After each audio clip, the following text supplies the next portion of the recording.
Becky. Welcome back to my channel. Today I have a homeschooling video for you guys, and it just kind of popped into my head the other day, and I thought, you know, everybody's talking about goals and resolutions and intentions for a new year, and I've made a couple videos about that this year as well, but I also thought it would be fun to share a specific homeschooling resolutions for 2021. Now we're already halfway through the school year, and we are just starting our new semester. Actually tomorrow, as I'm filming this, tomorrow we're starting back our first day of second semester. Over Christmas break, I really had time to reflect on the previous semester and kind of what went right, what went wrong, and what I really wanted to change or really work on or focus on when school started back after our break. And I really came up with three things, two main things and one kind of smaller thing. So the first two things actually pertain to my youngest daughter only. She is finishing up 5th grade.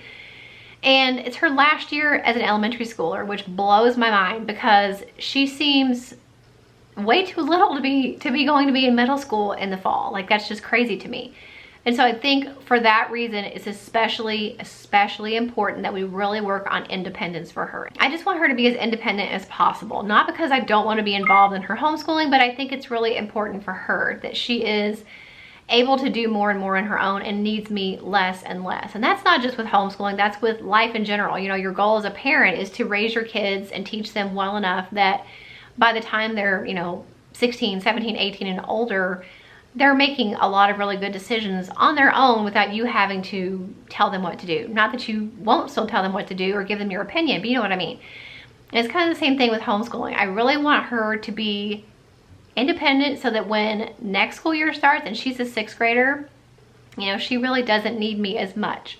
For us, the main thing to get to that point is making sure you read and follow directions. That is something that we need to work on so that she is a lot more able to sit down, read the directions, follow the instructions, and do it right the first time instead of having to go back and fix silly mistakes. So that's the first thing.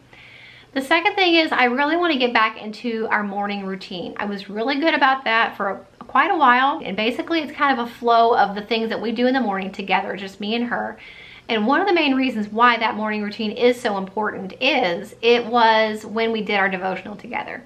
Not that we don't pray and do different things throughout the day, but it was like dedicated, just me and her devotional time. And we also had a manners book that we were reading through, that those things got done in the morning routine. So when I'm not doing the morning routine, we were skipping those things. So I do want to get back to that. And if you guys want to see a video about what's in our morning routine and kind of how we do it, then definitely let me know in the comments, because I'm happy to make that video, but I do want to get better at getting back into doing that as a habit. The third thing relates to my oldest daughter, who used to be my early riser, and now that she's a teenager, she is my late sleeper. And she would sleep, I don't know when she would actually wake up on her own. Like, I have to wake her up every day, unless it's like a church day or something, she gets up on her own. But if it's a school day, she's gotten really bad about sleeping in, and I'm okay with that. I have no problem sleeping in because I am not an early riser either, naturally. But I also think it's kind of a bad habit because it's setting you up for, first of all, it affects her sleep at night when she's not getting up early enough in the day. She's not sleepy enough at night to be able to fall asleep. But also I think it's important. It's just an important habit to be in, to get up and start your work so that you're not, you know, working until 6, 7, 8 o'clock at night if you don't have to. Now, this semester is going to be different for her because she's going to have 2 college classes instead of just the one like she had last semester.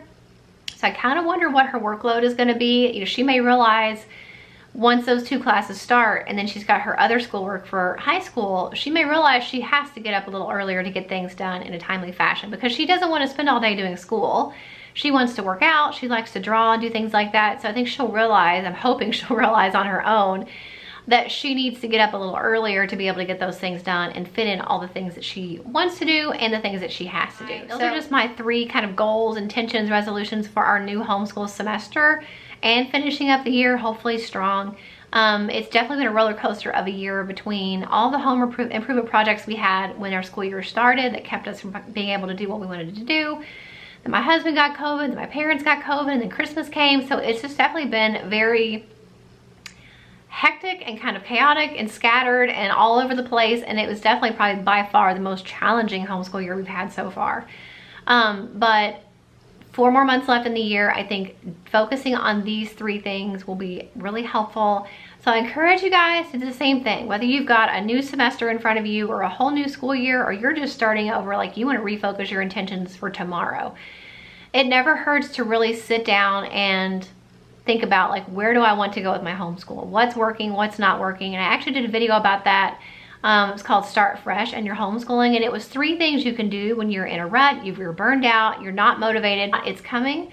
So just stay tuned for that. But if you guys like homeschooling videos and you enjoyed this one, definitely give it a thumbs up. Don't forget to check out my homeschooling playlist. It's linked for you in the description box.